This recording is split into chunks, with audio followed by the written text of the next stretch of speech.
За төрийн албаны зөвлөлийн даргын шийдвэр гарсан. За ингээд бид нэр энэ 2025 оны 2-3 дугаар сард Монгол улсын хэмжээнд одоо 330 сумын одоо үйл ажиллагаатай танилцах, зөвлөн туслах ийм одоо гол ажлыг зохион байгуулж байна. За энэ хүрээндээ бол бид нэр сумдад энэ төрийн байгууллагуудын одоо хуулиар үйлсэн чиг үүрэг, за мөн одоо холбогдох хууль тогтоомжийг хэрэгжиж ямар төвшөнд байгаа юм бэ гэдэг нэг үнэлж дүгнэе. За энэ дотор бол хамгийн гол зүйл нь удирдах албан тушаал, төрийн захиргааны албан тушаалуудад төрийн албаны хууль тогтоомжийн хүрээнд томилгоо хийж байгаа эсхийг бас бид нар нэгтэл шалгах энэ ажлыг бас зохион байгуулж байна. За дээр нь хамгийн одоо чухал асуудал буюу энэ төрийн албаны шинтгэл, төрийн албаны хууль тогтоомжийн хэрэгжилт ямар байгаа юм бэ? Бодлогын ямар асуудлуудыг бас авч хэрэгжүүлж байгаа юм бэ гэдгийг бас сумын төрийн албан агчтай мэдээллээр хангах энэ одоо зорилготойгоор бүх сумдаа мэдээллийг төрийн албаны шинтгэл, хууль тогтоомжийн хэрэгжилтийн талаар мэдээллийг өгч ингэж ажиллаж байна.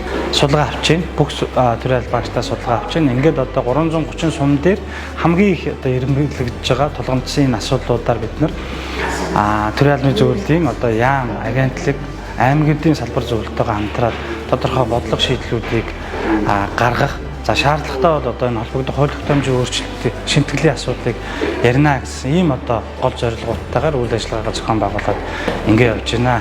Тийм байгаа бид нар энэ бүх одоо 330 сумын төрийн албан агчтай сайн мэдээллийг аваад салбарын одоо асуудлуудаар нэгтгэн.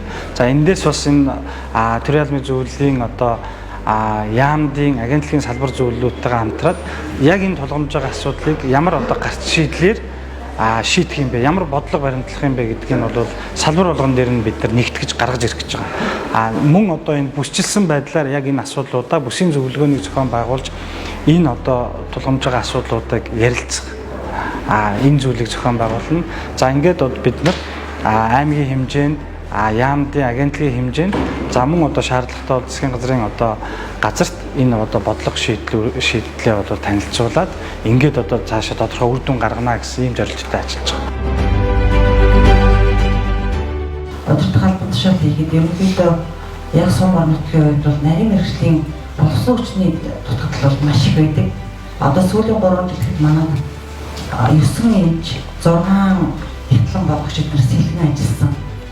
Ийм дүр зурагтай сая сүүлийн 3 жилийн байдлаар харсан байгаа. Тэгэхээр ерөөсөө хүний нөөцийн доктор сууршилт гэдэг юм ерөөсөө байхгүй.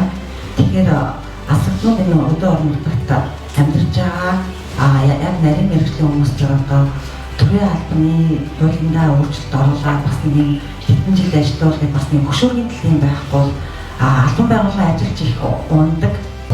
За саяны доордоо мөн адилхан саяныхаа журмаар одоо чинээр мэдж байгаа орон сууцнаас дэмжлэг үзүүлнэ сэтгэл зүйчийн асуудлыг бас шийдээд энэ доороос сэтгэл зүйчтэй бас байна. За одоогор бол хоол үйлдвэрлэлтэй холбоотой хоол зүйч маань одоогор байхгүй. Одоо 2-3 жил гээд одоо заалтаа нарийн мэргэжлэр хоолой үйлчлээс ирэхгүй. За манай цэцэрлэгийн хувьд бол харьцангуй ер нь боловсон хүчний дутагдал тал дээр бол гайгүй. Ер нь бол нөгөө суманд ирж ажиллаж байгаа залуу хүмүүсд дамжлагын маягаар дээд нэг хэдэн жил ажиллаж байгаа аймгийнхаа цэцэрлэг рүү ингээд шилжээд явчихдаг. Дотроо бол манай нэг олон жил ажилласан туслах багш нараа шинээр сургаж багш бэлтгэж ингээл яг боловсон хүчнийхээ нөөцийг бол яваад